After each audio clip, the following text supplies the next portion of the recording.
Okay, just as a follow-up to the Rustoleum Topside paint job, I had a few things happen between that first video and where we are at this point.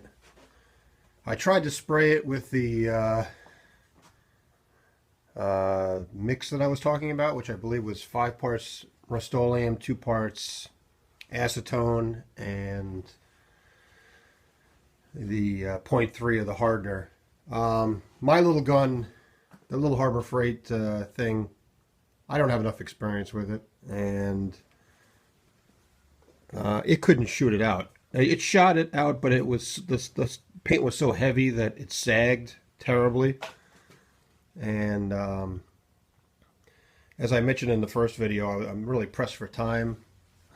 Although the way I did it, the way I actually painted it was much slower, which was to roll it and to tip it, which I believe is a boat term where you're basically using the brush to get rid of any of the the heavy parts and any, I suppose, stipple or something from the spray.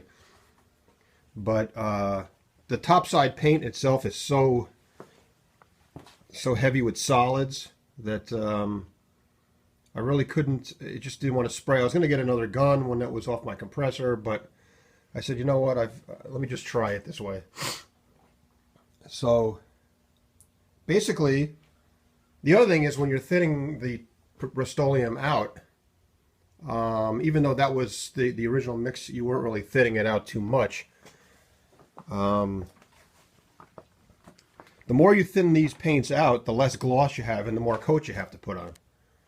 So what I tried to do was I actually used the topside paint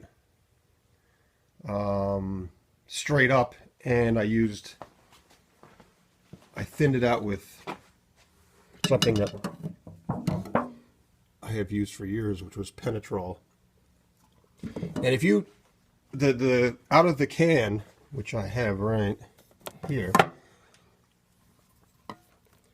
out of the can is really heavy stuff, and you can feel the drag on your stir stick when you're stirring it up.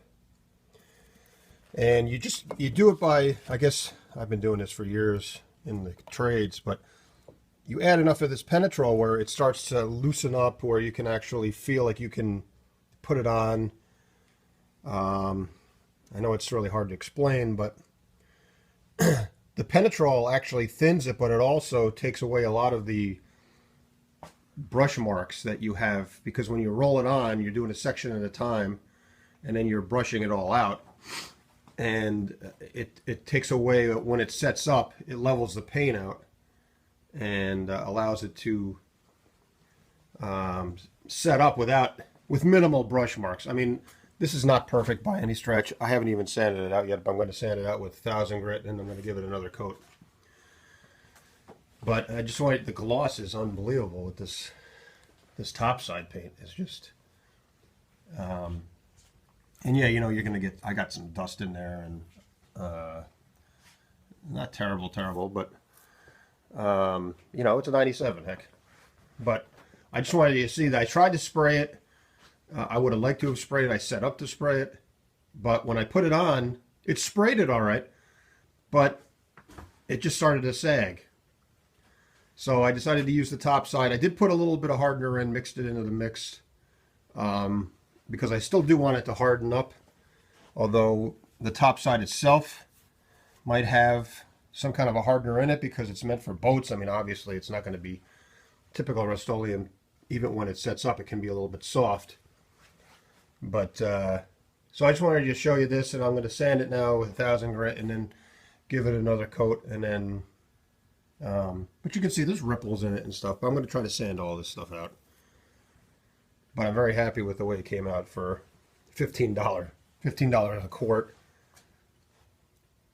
But yeah, so I'll update it after I sand it and give it the next coat. All right, take care now.